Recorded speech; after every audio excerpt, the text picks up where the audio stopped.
ലക്ഷദ്വീപുകാരുടെ പെരുന്നാൾ ആഘോഷങ്ങളിൽ പ്രധാനമാണ് കവരത്തി ഉജ്റ പള്ളിയിലെ ഈ ദിക്ർ റാലിയും റാത്തീബും. 20 നൂറ്റാണ്ടുകൾക്കപ്പുറം ഷെയ്ഖ് മുഹമ്മദ് കാസിം പണി കഴിച്ച കവരത്തിയിലെ പള്ളിയിലാണ് പെരുന്നാൾ നമസ്കാരത്തിന് ശേഷം നാട്ടുകാരണവന്മാരുടെ നേതൃത്വത്തിൽ പ്രത്യേകമായ മന്ത്രങ്ങൾ ഉരവിട്ട് ദിക്ർ റാലി നടത്തുന്നത്. ഇതിനായി പള്ളിയോട് ചേർന്ന് ഒരു പാതയുണ്ട്. ഈ പാത വർഷത്തിലെ 2 പെരുന്നാളുകൾക്ക് ദിക്ർ റാലി നടത്താൻ വേണ്ടി മാത്രമാണ് തുറക്കാറുള്ളത്. കവരത്തി ദ്വീപിലെ ഓരോ കുടുംബങ്ങളിലെയും 3 തലമുറയിലെ അംഗങ്ങൾ വരെ ഈ ദിക്ർ റാലിയുടെ ഭാഗമാകും. റാലിയിൽ അംഗങ്ങൾ ആസ്വാദനത്തിനായി അറബനയും ഉപയോഗിക്കാറുണ്ട്.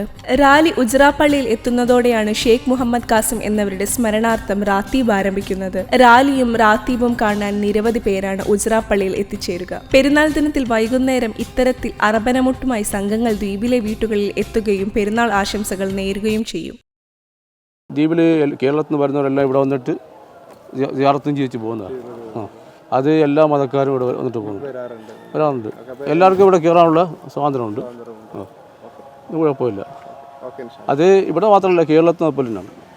എല്ലാ മുസ്ലിംസ് അങ്ങനെയാണ്. എല്ലാവരെയും ഒരുപോലെ കാണുന്നതാണ്. ഒരു വ്യത്യാസമില്ലാതെ എല്ലാം കാണും. എല്ലാവർക്കും കയറി വരാം. ഒരാളെയും മടക്കി വിടില്ല. അങ്ങനെ ആവണം. ഐക്യമാണ്. ഇസ്ലാമിൻ്റെ ഐക്യം അങ്ങനെയാണ്. ഇസ്ലാമിൽ എല്ലാ മതത്തിനും ഒരുപോലെയാണ്. ഇതൊരു പള്ളിയിൽ നിന്ന് ഇറങ്ങും. അവിടെ നിന്ന് ഇങ്ങനെ ഓരോരോ മക്കാമിൽ അവിടെ ഇങ്ങനെ ഫാത്തിഹ ദ്വാരിച്ചിട്ട് സിയാറത്തൊക്കെ കഴിഞ്ഞിട്ട് നേരെ ഇങ്ങനെ ഒന്ന് ഇതുവഴി വന്നിപ്പോൾ നേരെ കയറിയപ്പോൾ എന്നിട്ട് അവിടെ നിന്നാണ് ഇങ്ങനെ പിന്നെ തുടങ്ങുന്നത്.